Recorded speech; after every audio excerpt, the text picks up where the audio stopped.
Hola mis chiquis, bienvenidos un día más a este maravilloso canal. Y hoy traemos, me lo han pedido muchísimo, y traemos aquí a Lucero y Lucerito Mijares. Miren lo que encontré en la casa de mi madre. Se los tenía que mostrar, chicos, el cassette de Mijares. Pues, ¿qué es esto? Una magia, me parece espectacular haber encontrado esto. Los etiqueté en Instagram, pero me pareció increíble abrir la caja de recuerdos y encontrar el cassette de Mijares. Año 86, mirá lo que es esto. Mijares ahí tirando facha, él dándolo todo. Me dijeron que tenía que reaccionar a esto. Lucero y Lucerito Mijares en la canción Azul, canción dificilísima si las hay, con un registro amplísimo de creo que más de 2 octavas, te digo. Así que sin mucho más, vamos a ver con qué nos encontramos. Si te gustan este tipo de videos, puedes suscribirte a este canal, activar la campanita, ponerle un me gusta y dejame acá abajo alguna recomendación para un próximo video. Tengo ganas de hacer especiales de estos artistas súper estelares, no sé, un Juan Gabriel o un Jorge Falcón, Pedro Infante, Jorge Negrete, algo así, como un especial de cada uno. Si les gusta la idea, me lo pueden dejar acá abajo en los comentarios. Bueno, vamos a ver con qué nos encontramos. Ok. Está en la tonalidad original. ¿Quién la hace así? Pará. Sí, está en la tonalidad original. Déjame nomás el acorde. Una mañana. No, está más arriba. Claro, porque es muy baja, si no, pará. Una mañana que yo... Claro, en un cantante media nota, chicos, medio tono es un montón. Y más en una canción tan exigente, porque abarcas muchas notas, entonces como que tocas los 2 puntos de tu registro, digamos, tu nota límite y tu nota límite aguda, entonces es como que medio tono es muchísimo, muchísimo. ¿Quién la hace así? ¡Nada, son iguales! Una mañana que yo te encontré, cuando la brisa besaba tu dulce piel. No es una soprano ella, entonces es contralto. O la nota límite de una contralto es esta. Y ella tocó esta. Con bastante profundidad. Cuando la brisa besaba tu dulce piel, tus ojos tristes que al ver adoré, la noche que yo te amé. Amo su voz. Hermoso, súper orgánico. Por fin te besé. ¡Cantan igual! Y muy dentro nacer este amor azul. ¡Cantan igual! Son muy parecidos los timbres, pero... Azul, cuando en silencio por fin te besé. Sentí muy dentro nacer este amor azul. Hoy miro al cielo y en ti puedo ver la estrella que siempre soñé.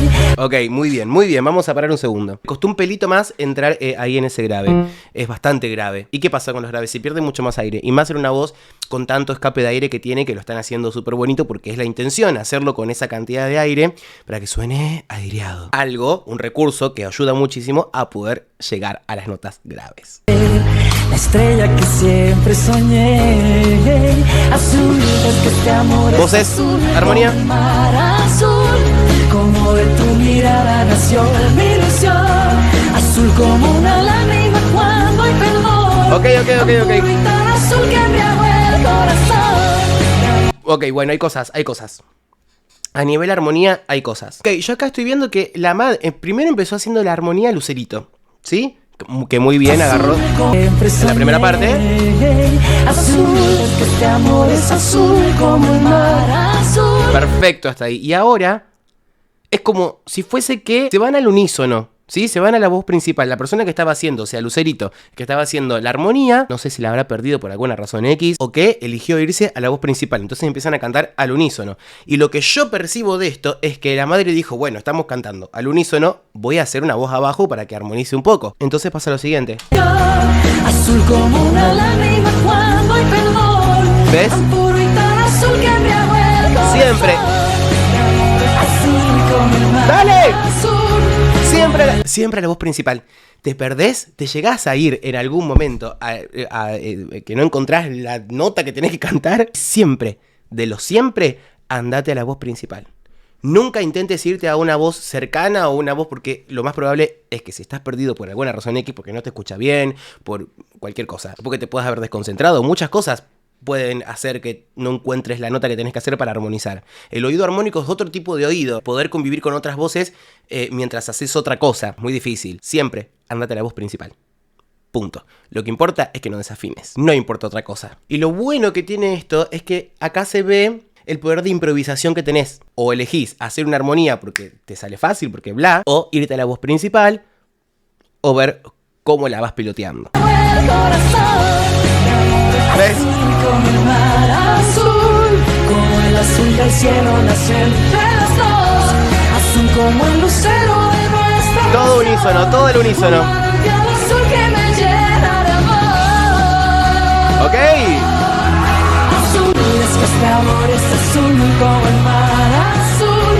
Ok, yo creo que no hicieron el cambio de tonalidad porque estaba preparado para que el lucerito o lucero madre haga la voz de arriba, la armonía de arriba. Entonces, ¿qué pasa? Si sube de tonalidad más todavía, esa voz que está arriba se hace muy complicado de llegar. Pero ¿qué pasa cuando no haces esa voz?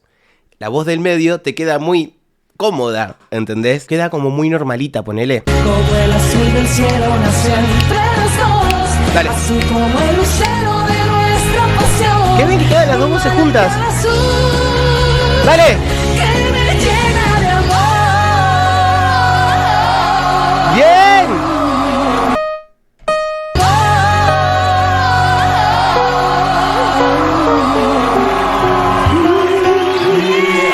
Ok, bien, improvisado, jugado. Sí, pasa que es también muy difícil poder sostener eso. Claro, es que, a ver, como digo siempre, es muy fácil llegar, pero de andar a sostenerlo acá, cuando te tenés que ir, y encima que tenés que bajar y sostener, es muy complicado. Entonces, nada, me parece que está muy buena esta opción de poder improvisar y hacer una escalita descendente que queda muy bonito. Me parece una muy linda opción.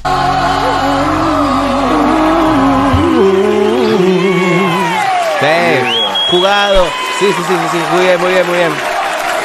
Está muy bien, tuvo sus trastabilleos, pero me encanta cuando pasan estas cosas porque se pueden analizar también muchas otras. Todo tiene una explicación y todo tiene un porqué. Lo malo es que por ahí la gente juzga como de, no sé, cuando te pasa algo en vivo ya te dicen, ay, no sirve para cantar o qué sé yo, esto que lo otro. Y es como, ay, qué pesado, no jodas. Son cosas que le pueden pasar a los mejores artistas del mundo. ¿Cuántos se hicieron los emocionados porque no llegaban a la nota aguda y se hicieron los que, ay, lloro por mi mamita? Dale. El tema es que no está mal, es un garrón para el cantante, pero es súper entendible porque es la voz, es un instrumento que está en el cuerpo en realidad, no es una guitarra o un piano que lo tocas y suena. Repito, al artista nunca le gusta que le pasen estas cosas, pero ahí también se ve la cancha que tenés en el escenario o el poder de improvisación y los recursos que fuiste agarrando con el tiempo para zafar de esa situación y salir bastante airioso. Yo creo que lo hicieron muy bien y que la química entre las dos hizo que esto salga hermoso también. Más allá de esas cosas que fueron trastabilleos o como se diga, hicieron que esta presentación sea linda. Recordemos también que el eje de esto es que puedan compartir entre las dos un momento así tan bonito. Así que se celebra y se festeja. Mis chiquis, gracias por haber llegado hasta este momento del video. Como les digo siempre, que para mí es un montón. Espero que les haya gustado. Suscríbanse, pónganle me gusta si así fue. Déjenme acá abajo en los comentarios recomendaciones. A ver con qué videos seguimos. Les mando un beso enorme y nos vemos en el próximo video. Besos.